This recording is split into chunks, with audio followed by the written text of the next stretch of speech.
दोस्तों जय श्री कृष्ण। मैं ओम यादव आप सभी का स्वागत करता हूं आज के इस वीडियो में।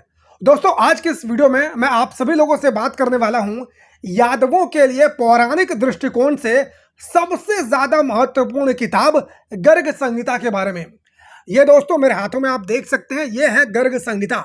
दोस्तों मैं आप लोगों को बता दूं कि गर्ग संहिता यादवों के ऐतिहासिक दृष्टिकोण से अति महत्वपूर्ण किताब है, क्योंकि यह किताब शुरू से लेकर अंत तक सिर्फ यादवों के बारे में ही बात करती है, यादवों के इतिहास के बारे में ही बात करती है। इस किताब में कई सारे खंड हैं, उसमें से एक खंड आता है विश्वजीत खंड। उस विश्वजीत खंड में कई सारे अध्याय हैं। इसमें यह बताया गया है कि यादवों ने किस तरीके से पूरे विश्व के ऊपर विजय प्राप्त किया था। तो मैंने ये सोचा है कि विश्वजीत खंड के जितने भी अध्याय हैं, एक एक करके उन अध्यायों के ऊपर मैं वीडियो लेकर आऊंगा और आप सभी लोगों को बताऊंगा कि उस अध्याय में क्या क्या लिखा हुआ है, जिससे कि जिसके पास ये किताब नहीं है उसको भी मालूम चल जाए कि विश्वजीत खंड के इन अध्यायों में किस तरीके से यादवों का बखान किया गया है। और ये वीडियो हर रोज रात के 8 बजे हमारे चैनल के ऊपर अपलोड हो जाएगी। तो मैं आज की इस वीडियो में शुरुआत करने वाला हूं दूसरे अध्याय से। पहला अध्याय हमारे बहुत ज्यादा काम का नहीं है, तो मैं दूसरे अध्याय से इसकी शुरुआत करने जा रहा हूं, जिसका शीर्षक है राजा उग्रसेन के राजसूय यज्ञ का उपक्रम, प्रद्युम्न का दिग्विजय के लिए बीड़ा उठाना और उनका विजयाभिषेक। इस अध्याय में यादव राजसूय यज्ञ की शुरुआत करने वाले हैं। तो देखिए किस तरीके से इस अध्याय में इसका वर्णन किया गया है। बहुलाश्व नाम के कोई राजा हैं, वो नारद मुनि से पूछते हैं कि मुने, राजा उग्रसेन ने श्री कृष्ण की सहायता से राजसूय यज्ञ का किस प्रकार विधिवत अनुष्ठान किया, यह मुझे बताइए। तो नारद जी बहुलाश्व को बताते हैं कि एक समय की बात है, सुधर्मा सभा में श्री कृष्ण की पूजा करके उन्हें शीश नवाकर प्रसन्न चेता राजा उग्रसेन दोनों हाथ जोड़कर धीरे से कहते हैं। उग्रसेन कहते हैं कि भगवान, नारद जी के मुख से जिसका महान फल सुना गया है, उस राजसूय नामक यज्ञ की यदि आपकी आज्ञा हो तो अनुष्ठान करूंगा। पुरुषोत्तम, आपके चरणों की सेवा से पहले के राजा लोग निर्भय होकर जगत को तिनके के तुल्य समझकर अपने मनोरथ के महासागर को पार कर गए थे। तो इसमें उग्रसेन जी भगवान श्री कृष्ण से इच्छा जताते हैं कि मैं राजसूय यज्ञ करना चाहता हूं। इस पर भगवान श्री कृष्ण जवाब देते हैं कि राजन, यादवेश्वर, भगवान श्री कृष्ण उग्रसेन को यादवेश्वर कह के संबोधित करते हैं। कहते हैं कि आपने बड़ा उत्तम निश्चय किया है, उस यज्ञ से आपकी कीर्ति तीनों लोक में फैल जाएगी। प्रभु, सभा में समस्त यादवों का सब ओर से बुलाकर पान का बीड़ा रख दीजिए और प्रतिज्ञा करवाइए। समस्त यादव मेरे अंश से ही प्रकट हुए हैं। यानी भगवान श्री कृष्ण कहते हैं कि जितने भी यादव हैं सब मेरे अंश से ही प्रकट हुए हैं। वे लोक परलोक दोनों को जीतने की इच्छा करते हैं। वे दिग्विजय के लिए यात्रा करके शत्रुओं को जीतकर लौट आएंगे और संपूर्ण दिशाओं से आपके लिए भेंट और उपहार लाएंगे। तो इसमें भगवान श्री कृष्ण उग्रसेन को आज्ञा दे देते हैं कि आप राजसूय यज्ञ कीजिए। इसके साथ साथ वो बताते हैं कि यादव कितने ज्यादा शक्तिशाली हैं, आपके इस राजसूय यज्ञ को वो संपन्न कर देंगे, आप निश्चित हो जाइए। इसके बाद नारद जी बहुलाश से कहते हैं कि राजन, तदनंतर इंद्र के दिए सिंहासन पर विराजमान राजा उग्रसेन ने अंधक आदि यादवों को सुधर्मा सभा में बुलवाया और पान का बीड़ा रखकर कहा, जो सम्रांग में जम्बू द्वीप निवासी समस्त नरेशों को जीत सके वह इंद्र के समान धनुर्धर मनस्वी वीर यह पान का बीड़ा चबाए। तो उग्रसेन ने जितने भी यादवों के वंश थे, जिसमें अंधक भी शामिल था, सारे यादवों के वंशों को उस सभा में बुलवाया और एक पान का बीड़ा रख दिया और कहा कि भैया जो ये काम करना चाहता है वो सामने आए और इस पान के बीड़े को उठाकर प्रतिज्ञा करे। कि आगे नारद जी बताते हैं और कहते हैं कि मिथिलेश्वर, मिथिलेश्वर यहाँ वो बहुलाश्व को संबोधित करते हुए कह रहे हैं।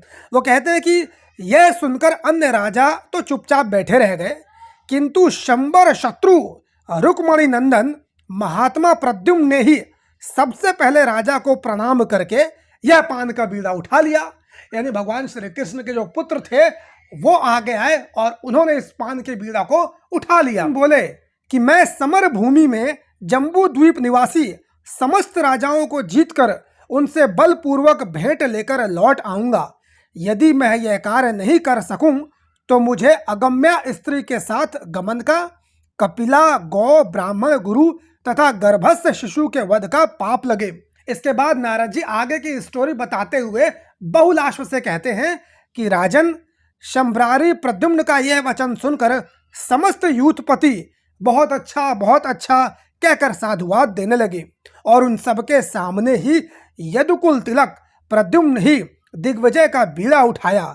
यदुकुल के आचार्य गर्ग जी से यत्न पूर्वक मुहूर्त पूछकर मुनियों द्वारा वैदिक मंत्रों के उच्चारण पूर्वक राजा ने प्रद्युम्न को स्नान करवाया। स्वयं उग्रसेन ने प्रद्युम्न के भाल में तिलक लगाया तथा भेंट देकर समस्त यादव यूथपतियों ने उनको नमस्कार किया। उग्रसेन ने महात्मा प्रद्युम्न को खड़ग दिया। साक्षात महाबली बलदेव जी ने कवच प्रदान किया। श्री हरि ने अपने तुनीर में से खींचकर अक्षय बाणों से भरे हुए 2 तरकश दिए तथा अपने शांग धनुष से धनुष उत्पन्न करके उनके हाथ में दिया। वृद्ध शूरसेन ने किरीट, 2 दिव्य कुंडल, मनोहर पीतांबर तथा छत्र और चंवर दिए। महामनस्वी वसुदेव ने उन्हें शतचंद्र नामक ढाल दी। साक्षात उद्धव ने सुंदर केसर युक्त माला भेंट की। अक्रूर जी ने विजय नामक दक्षिणावर्त शंख दिया और मुनिवर गर्गाचार्य ने श्री कृष्ण कवच नामक यंत्र बांध दिया। तो सभी लोगों ने प्रद्युम्न जी को अपनी अपनी तरफ से कुछ ना कुछ भेंट देने का काम किया।